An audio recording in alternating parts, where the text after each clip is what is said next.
BP, sugar, thyroid, obesity, hormone సమస్యలని మందులు లేకుండా నేచర్ మంత్ర ఫుడ్ తో రివర్స్ చేసుకోండి. Hi, welcome to my show. Telugu cinema చరిత్రలో ఎంతోమంది ఆర్టిస్టులు ఉన్నారు, కానీ వాళ్ళల్లో కొందరికి మాత్రమే అజరామరమైన కీర్తి లభిస్తుంది. వారిని చిరంజీవులు అంటారు. ఇలాంటి లిస్టులో ముందుగా మనం మాట్లాడుకోవాల్సింది ఎంఎస్ నారాయణ గారి గురించి.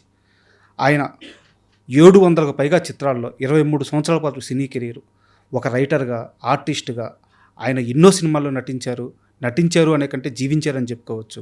అయితే ఆయన చనిపోయి నేటికి 11 సంవత్సరాలు అవుతుంది.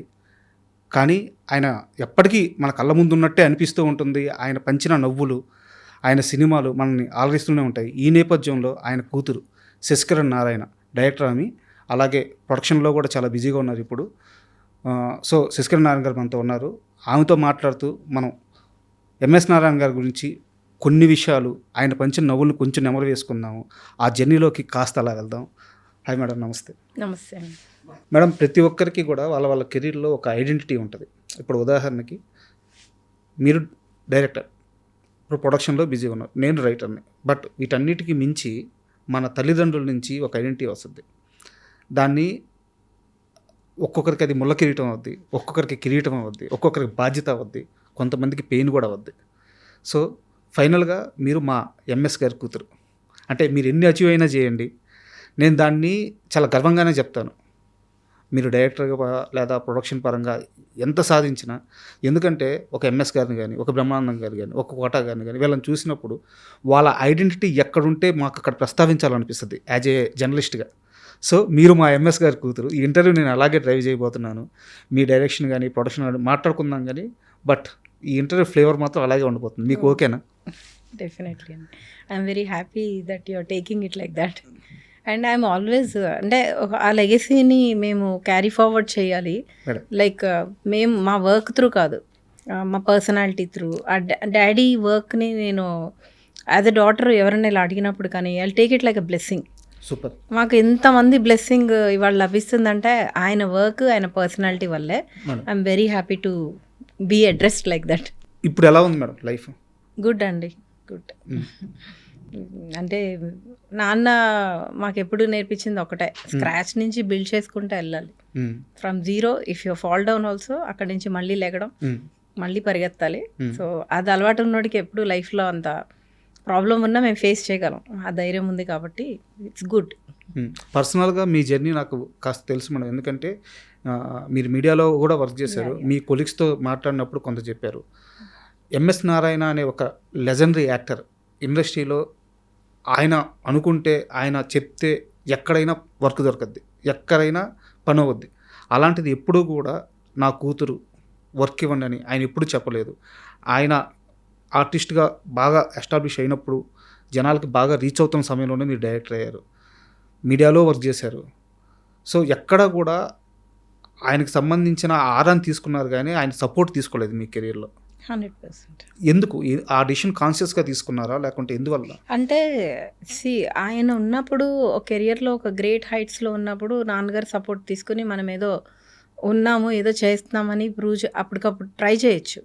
అదే బట్ తర్వాత మనకు వర్క్ రాలేదనుకోండి, I mean if I'm not capable of doing things, అది ఎంతవరకు పనికొస్తుంది?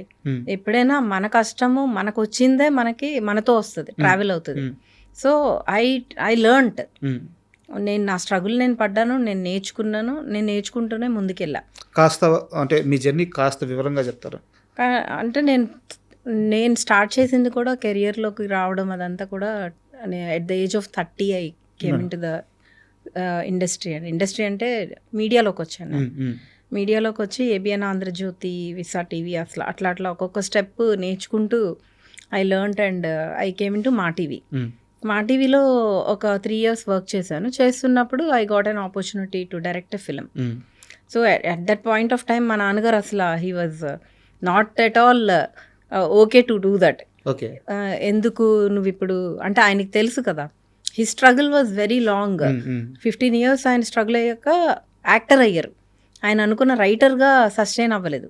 సో ఆయనకు తెలుసు కాబట్టి ఇప్పుడు వద్దు, నువ్వు ఈ జాబ్ వదిలేసి ఇఫ్ యూ గో దేర్, నీకు తర్వాత లైఫ్ ఎలా ఉంటుందో తెలీదు, నేను అంటే ఇప్పుడు ఉన్నాను, తర్వాత I don't know how it is అని చెప్తే నేను అంటే ఆ ఇంట్రెస్ట్ నాకు తెలియకుండానే వచ్చింది. చెయ్యాలి అన్న ఇది ఉండింది. నేను వర్క్ చేసుకుంటూ ఇది కూడా చేస్తుంటే ఇంకా డాడీ అన్నారు వన్ డే నువ్వు రిజైన్ చెయ్యి, డైరెక్ట్ చేయను. Then I completely got into that. I directed a film. But unfortunately నా మూవీ రిలీజ్ చూసారు నాన్న, 1 monthలో he passed away. Then I got to know real world ఏంటి అనేది అప్పుడు తెలిసింది. అప్పుడు దాకా నాకు వరల్డ్ అంతా ఒక ఫెయిరీ టైల్ లాగా డాడ్ ఉన్నారు కాబట్టి రియల్గా తెలీదు మనకి. సో అప్పుడు నేను ఇండస్ట్రీలో కూడా లేను, ఐ వాజ్ ఇన్ మీడియా కాబట్టి. రియల్ ఇండస్ట్రీలోకి వచ్చి ఎవరు మెంటర్స్ ఎవరు లేరు మనకి, ఎట్లా వెళ్ళాలి, ఎట్లా అప్రోచ్ అవ్వాలి, నెక్స్ట్ ప్రాజెక్ట్ ఎట్లాగా అనేది చాలా స్ట్రగుల్ అయ్యాను నేను ఒక 5 years. But I never stopped. I did a song with my daughter. నా డాటర్నే పెట్టి అట్లా చేసి ఆ తర్వాత ఇంకొక ఇది చేశాను, ఒక వెబ్ సిరీస్ ఒకటి చేశాను. At that point only I got into OTT.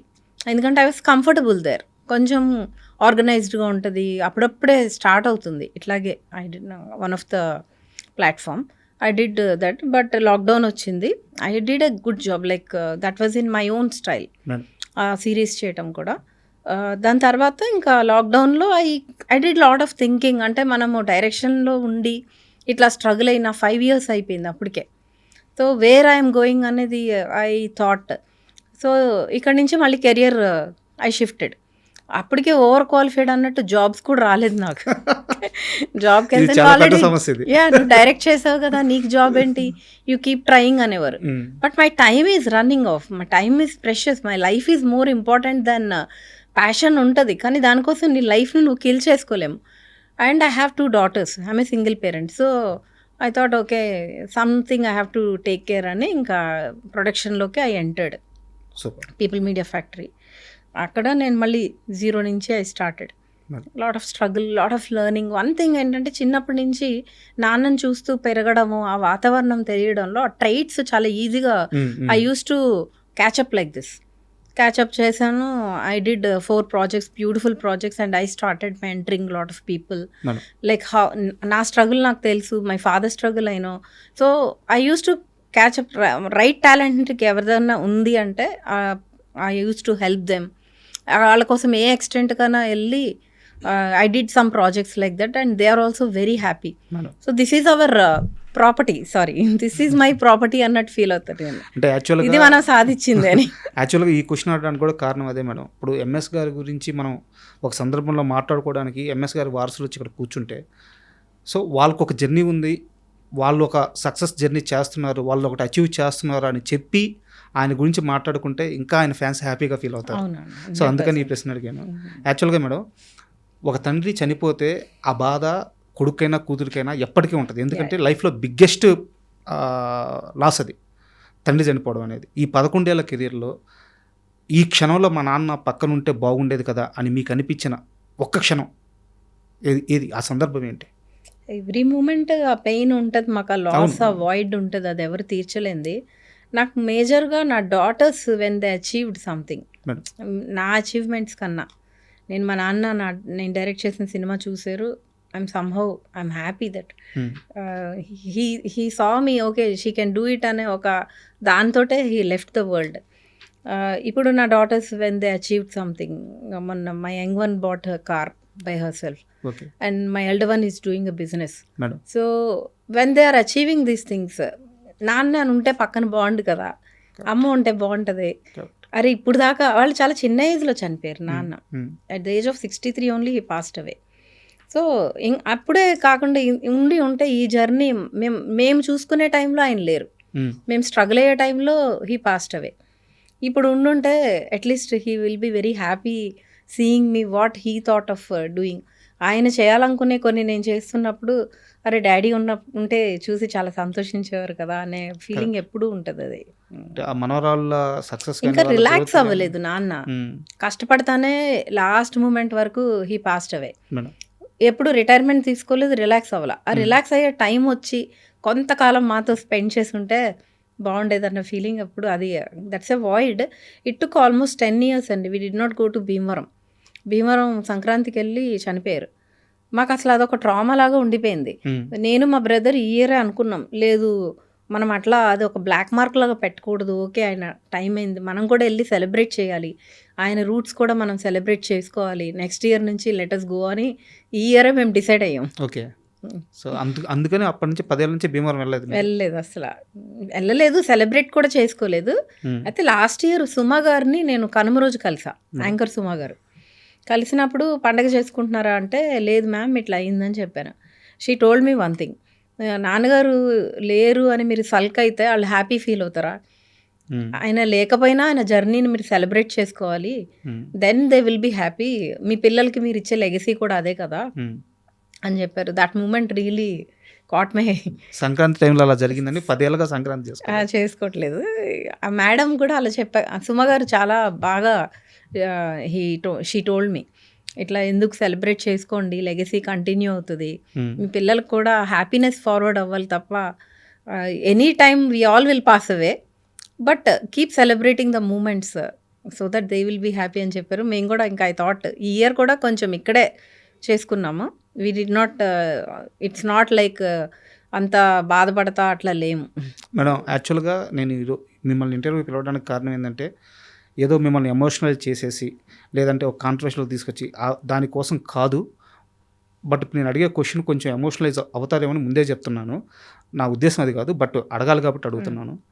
నాన్నగారిని అక్కడి నుంచి హైదరాబాద్ హాస్పిటల్కి తీసుకొచ్చిన తర్వాత డాక్టర్స్ ఇంకా కష్టమని చెప్పిన తర్వాత ఒక కూతురుగా ఆ బాధ తట్టుకోలేక డాక్టర్స్తో మీరు ఒక రకమైన వాదనకి దిగారంట. లెట్స్ డూ సంథింగ్, ఎందుకు గివప్ ఇచ్చేస్తున్నారు, హాఫ్ అన్ అవరో 1 అవరో ఉందంటే లేదు ఇంకా ప్రయత్నించండి అని చాలా గట్టిగా ఫైట్ చేశారంట ఆ టైంలో. ఇట్ ఈస్ ట్రూ అండి. అంటే తీసుకొచ్చిన తర్వాత మా నాన్నగారు అంబులెన్స్ దిగి స్ట్రెచర్ ఎక్కారు. అది what is it showing you అంటే హీ స్టిల్ హ్యాస్ దట్ లోపల స్టామినా ఉంది, he want to fight, he want to live. That ఆయన దిగి ఎక్కారు, చాలా పెయిన్ ఉంది ఆయన ఫేస్ లో. అక్కడ హార్ట్ స్ట్రోక్ మేడం, భీమవరంలో హార్ట్ స్ట్రోక్ వచ్చింది. భీమవరంలో వచ్చింది, తీసుకొస్తుంటే ఆన్ ద వే విజయవాడలో కూడా వచ్చింది. ఓకే. సో 2 strokes వచ్చినాయి. ఓకే. హీ కేమ్ హియర్, అంబులెన్స్లో దిగిన తర్వాత నన్ను ఎవరు ఎక్కించొద్దు నేను ఎక్కుతానని ఆయన స్ట్రెచర్ ఆయన అంతటా ఆయన ఎక్కారు. డాక్టర్ చెప్పారు, చెప్పిన తర్వాత నేను అన్నా మా నాన్నగారు he showing that I want to live అనేది ఆయన చూపించినప్పుడు మీరు చేయాల్సిన ప్రయత్నం మీరు చేయాలి కదా అంటే అప్పుడు he did a surgery. Otherwise he told అందరినీ పిలిచేయండి ఇంకా అని. So 2 days he try to live అండి. నమ్మారా మేడం మీరు తిరిగి వస్తారని అనుకున్నాము. అసలు వీ డిడ్ నాట్, నాన్నగారు కూడా he was thinking so, but problem ఏమైందంటే అక్కడి నుంచి ఇక్కడికి తీసుకొచ్చే అంత టైంలో బీపీ చాలా డౌన్ అయిపోతుంది హార్ట్ స్ట్రోక్ తర్వాత.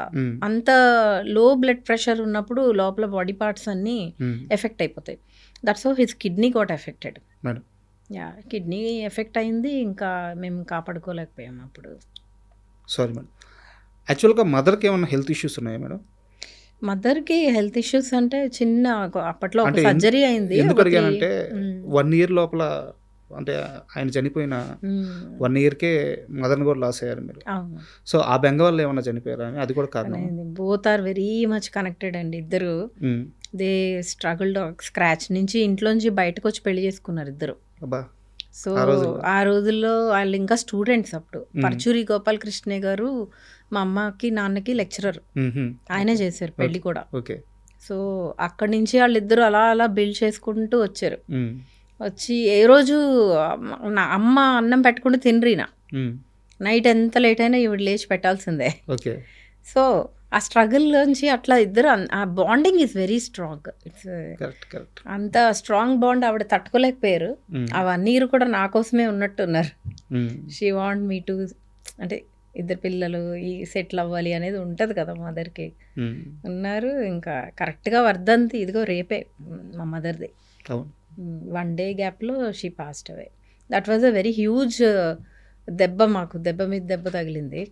అసలు నాన్నగారు దానికి కోలుకోలేదు మేము ఎవరం, ఇంకా అమ్మ కూడా. Sorry madam.